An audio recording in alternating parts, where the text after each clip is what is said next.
Hello વિદ્યાર્થી મિત્રો, ઘણા વિદ્યાર્થી મિત્રોના મારામાં મેસેજ આવતા હતા સોશિયલ મીડિયામાં કે સર અમને એકાઉન્ટમાં વાર્ષિક હિસાબ નથી આવડતો, તો એને લગતી કોઈ શોર્ટકટ રીત તમે બનાવો. તો આ વિડીયો તમે પૂરેપૂરો જોજો. હું તમને ગેરંટી આપું છું કે ફક્ત 5 મિનિટની અંદર તમને વાર્ષિક હિસાબના દાખલા આવડી જશે. હેલો વિદ્યાર્થી મિત્રો, જો તમારે વાર્ષિક હિસાબનો દાખલો શીખવો હોય તો સૌ પ્રથમ તમારે આ ખાતા મોઢે કરવા પડે, જે તમને હું હમણાં કરાવી દઉં. સૌથી પહેલાં છે વેપાર ખાતું, પણ આપણે એ બાકી રાખીએ. પહેલાં સમજીએ નફા નુકસાન ખાતું. નફા નુકસાન ખાતાની ઉધાર બાજુ તમને આપેલું છે ખર્ચ અને નુકસાન, અને જમા બાજુ આપેલું છે આવક અને ઉપજ. ચોપડીની અંદર જેટલી વિગત આપેલી છે તે યાદ રાખવાની જરૂર નથી. ખાલી એટલું યાદ રાખો, નફા નુકસાનની ઉધાર ખર્ચ અને નુકસાન, નફા નુકસાનની જમા આવક અને ઉપજ. હવે તમે દાખલો ગણો એટલે તમારી પાસે કાચું સરવૈયું હોય રકમમાં.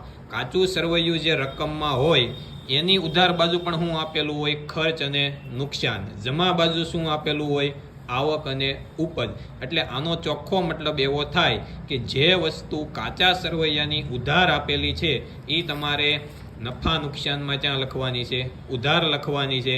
જે વસ્તુ તમને કાચા સરવૈયામાં જમા આપેલી છે એ વસ્તુ તમારે નફા નુકસાનમાં ક્યાં લખવાની છે? જમા લખવાની છે. ઉદાહરણ તરીકે આપણે સમજીએ, ભાઈ કાચું સરવૈયું તમને આપેલું છે તો સૌથી પહેલાં આપણે કમિશન લઈ લઈએ. કમિશન ક્યાં આપેલું છે તમને? ઉધાર. તો એ ઉધાર આપેલું હોય તો કમિશન તમારી માટે શું કહેવાય? ખર્ચ અને નુકસાન. તો એની એન્ટ્રી ક્યાં આવશે? નફા નુકસાન ખાતાની ઉધાર બાજુ. ત્યારબાદ છે વટાવ. જો વટાવ ઉધાર આપેલો હોય તો તમારી માટે શું કહેવાય? ખર્ચ અને નુકસાન. તો નફા નુકસાનમાં ક્યાં આવશે? ઉધાર બાજુ. આ જ વટાવ તમને જમા આપેલો છે તો એ વટાવ તમને જમા આપેલો હોય તો કાચા સરવૈયામાં જમા શું હોય? આવક અને ઉપજ. એટલે આ વટાવ તમારે ક્યાં લખવાનો છે? નફા નુકસાન ખાતાની જમા બાજુ. આવી રીતે જે વસ્તુ કાચા સરવૈયામાં ઉધાર છે એ નફા નુકસાનમાં તમારે ઉધાર કરવાની છે. જે વસ્તુ કાચા સરવૈયામાં જમા છે એ વસ્તુ તમારે નફા નુકસાનમાં શું કરી દેવાની છે? જમા કરી દેવાની છે. એટલું કરશો તમે દાખલાની અંદર, બીજું કાંઈ નહીં કરો તોય તમારા 4 થી 5 માર્ક આવશે. ઉધાર છે એને ઉધાર કરો કાચા સરવૈયામાં, અને જમા છે કાચા સરવૈયામાં એને નફા નુકસાનમાં શું કરો? જમા કરો. ત્યારબાદ નફા નુકસાનની ઉધાર બાજુ એક કોષ્ટક આવે છે ગાલખાદનું. એને આવી રીતે યાદ રાખવાનું છે: ગાલખાદ, ગાલખાદ, ગાલખાદ અનામત, ગાલખાદ અનામત. ઉપર કાચું સરવૈયું, નીચે કાચું સરવૈયું, વચ્ચે હવાલા. બીજું કોષ્ટક આવે છે પાકા સરવૈયામાં મિલકત લેણા બાજુ. દેવાદાર માઇનસ ગાલખાદ હવાલા માઇનસ ગાલખાદ અનામત હવાલા. જે હવાલો તમારે ફરજિયાત બોર્ડની પરીક્ષામાં આવશે તો એકવાર આપણે એને સમજી લઈએ. સૌથી પહેલાં તમને આપેલું છે દેવાદાર. તો દેવાદારથી શરૂ કરવાનું. દેવાદાર કેટલા આપેલા છે? 10,000. તો તમારે અહીંયા પહેલાં લખી દેવાના દેવાદાર 10,000. ત્યારબાદ ગાલખાદ હવાલા. તો હવાલાની અંદર તમને આપેલું હોય દેવાદાર પર 500 ગાલખાદ, એટલે એને કહેવાય ગાલખાદ હવાલા, જેને તમારે અહીંયા લખી દેવાના છે 500. 10,000 માંથી 500 જાય એટલે કેટલા વચ્ચે? 9,500. હવે અહીંયા ગાલખાદ હવાલામાં તમે કેટલા લખ્યા? 500. તો અહીંયા પણ તમારે ગાલખાદ હવાલામાં કેટલા લખવા પડે? 500.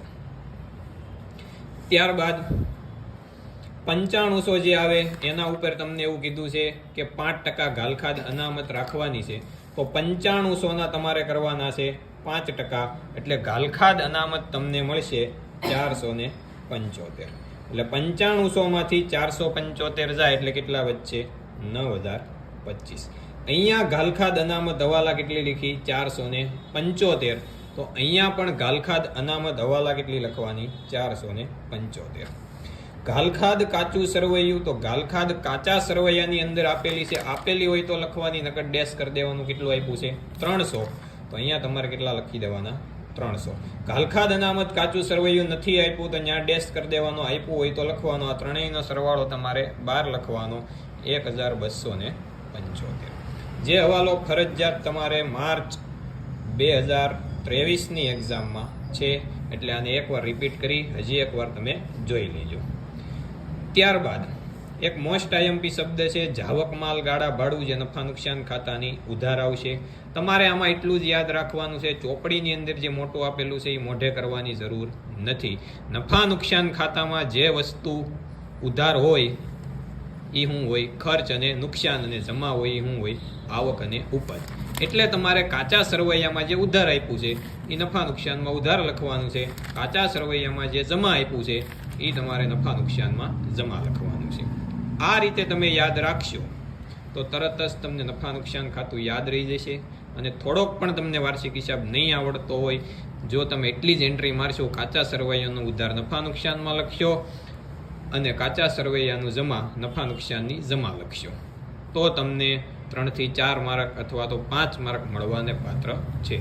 ત્યારબાદ છે ભાગીદારના મૂડી ખાતા. મૂડી ખાતાની જમા બાજુ લખવાનું બાકી આગળ લાવ્યા, એટલે કે મૂડીની નીચે મૂડીનું વ્યાજ. ઉપાડ અને ઉપાડની નીચે ઉપાડનું વ્યાજ યાદ ન રહે તો ઉ સાથે ઉ આવે, એટલે કે ઉધાર બાજુ ઉપાડ અને ઉપાડની નીચે ઉપાડનું વ્યાજ. જે વસ્તુ નફા નુકસાન ફાળવણી ખાતામાં ઉધાર છે તે વસ્તુ તમારે અહીંયા શું કરવાની છે? જમા કરવાની છે. એટલે કે જે વસ્તુ ભાગીદારના મૂડી ખાતાની ઉધાર છે એ નફા નુકસાન ફાળવણીમાં શું કરવાની છે? જમા કરવાની છે. અને જે વસ્તુ મૂડી ખાતામાં જમા છે એ ફાળવણી ખાતામાં શું કરી દેવાની છે? ઉધાર. ટૂંકમાં ક્રોસ એન્ટ્રી તમારે મારવાની છે. ત્યારબાદ છે પાકું સરવૈયું. તો પાકું સરવૈયું એટલે કે પાકા સરવૈયાની મૂડી દેવા બાજુ તમામ દેવા આવે, જે વસ્તુ લીધા પછી દેવી પડે એને શું કહેવાય? મૂડી દેવા. જે તમારે મૂડી દેવા બાજુ લખવાની છે. દાખલા તરીકે બેંકમાંથી લોન લીધી હોય તો લીધા પછી એને દેવી પડે, તો એ ક્યાં આવે? મૂડી દેવા બાજુ. એનું નામ જ છે દેવા. એટલે જે વસ્તુ દેવાની છે એ બધી ક્યાં આવશે? મૂડી દેવા બાજુ. પછી છે મિલકત લેણા. તો એની બાજુ આવશે તમામ મિલકતો. એટલે વસ્તુનું નામ જોઈને તમને એટલી તો ખબર પડે કે આને મિલકત કહેવાય. દાખલા તરીકે પાકા સરવૈયામાં તમને આપેલું હોય મકાન, તો મકાન શું કહેવાય? મિલકત. મિલકત ક્યાં આવે? મિલકત લેણા બાજુ. એવી રીતે ફર્નિચર, યંત્ર, પાઘડી, પેટર્ન, ટ્રેડમાર્ક, આ બધી શું કહેવાય? મિલકત. એટલે તમને એવું લાગે જે મિલકત છે એ તમારે ક્યાં લખવાની છે? મિલકત લેણા બાજુ લખવાની છે. કાંઈ ખબર ન પડે, મિલકત લાગે એ ક્યાં લખવાની? મિલકત લેણા બાજુ. અને બાકીની જે વસ્તુ વધે મિલકત લેણા સિવાયની, એ વસ્તુ જો કાચા સરવૈયામાં ઉધાર હોય તો તમારે ક્યાં લખવાની છે? નફા નુકસાનમાં ઉધાર. અને જે વસ્તુ કાચા સરવૈયામાં જમા હોય એ વસ્તુ તમારે ક્યાં લખવાની છે? નફા નુકસાનની જમા. ત્યારબાદ અહીંયા આપેલું છે લેણદાર અને દેવી હુંડી. એટલે મૂડી દેવા બાજુ આ મોસ્ટ આઈએમપી છે કે જે મૂડી દેવા બાજુ શું આવશે? લેણદાર. ને લેણદારની સાથે શું આવશે? દેવી હુંડી. એટલે લ સાથે લ નહીં આવે, પણ શું આવશે? દ. વિરુદ્ધ નામ આવશે. એવી રીતે યાદ રાખવાનું છે, નકર લેણદાર ને લેણી હુંડી ભેગું થઈ જશે. એટલે લેણદાર અને દેવી હુંડી, દેવાદાર અને લેણી હુંડી. દ સાથે દ નહીં આવે, શું આવશે? લ. આવી રીતે વિરુદ્ધ નામ તમારે યાદ રાખવાના છે. પછી છે મિલકત. તો મિલકત પર એક હવાલો જે મોસ્ટ આઈએમપી છે, જે ફરજિયાત તમારે માર્ચ 2023માં હશે. મકાન પર 10% લેખે ઘસારો ગણો. મકાન ધંધાની સૌથી પહેલા તો શું કહેવાય? મિલકત કહેવાય. અને મિલકત ક્યાં આવે? મિલકત લેણા બાજુ. તો તમારે મિલકત લેણા બાજુ સૌથી પહેલા લખી દેવાનું છે મકાન. મકાન કેટલું આપેલું છે? 50,000. તો અહીંયા લખવાનું મકાન 50,000 માઇનસ ઘસારો. 10% ઘસારો કીધો છે, એટલે 50,000 ના 10% 5,000. બહારના ખાનામાં કેટલા આવશે? 45,000. હવે આની બીજી એન્ટ્રી તમારે વિચારવાની. ઘસારો ધંધાનું શું કહેવાય? નુકસાન કહેવાય. અને નુકસાન ક્યાં આવે? તો આપણે અહીંયા લખેલું છે, જો નફા નુકસાનની ઉધાર બાજુ, ખર્ચ અને નુકસાન. એટલે અહીંયા લખી દેવાની બીજી એન્ટ્રી, મકાનનો ઘસારો. કેટલા રૂપિયા આપેલો છે? 5,000. તો અહીંયા લખી દેવાના 5,000. પછી છે વેપાર ખાતું. તો વેપાર ખાતાની ઉધાર બાજુ શરૂનો સ્ટોક, ખરીદી, મજૂરી અને આવક માલ ગાળા ભાડું એટલું જ આવશે. આની સિવાનું કાંઈ આવશે નહીં. અને જમા બાજુ શું આવશે? વેચાણ. એટલે એટલું જો તમે વાર્ષિક હિસાબમાં કરશો તો આરામથી તમારે 8 થી 9 માર્ક આવશે. તો હજી આમાં ખબર ન પડી હોય તો એકવાર રિપીટ તમારે વિડીયો જોવો, જેથી તમને કરીને પૂરેપૂરા માર્ક આમાં મળે. એટલે વધારાના જે ખાતા તમને ચોપડીની અંદર આપેલા છે આખા પેજના, એને મોઢે કરવાની જરૂર નથી. પણ જો એટલું કરશો તોય તમારે વાર્ષિક હિસાબની અંદર સારામાં સારા માર્ક આવશે.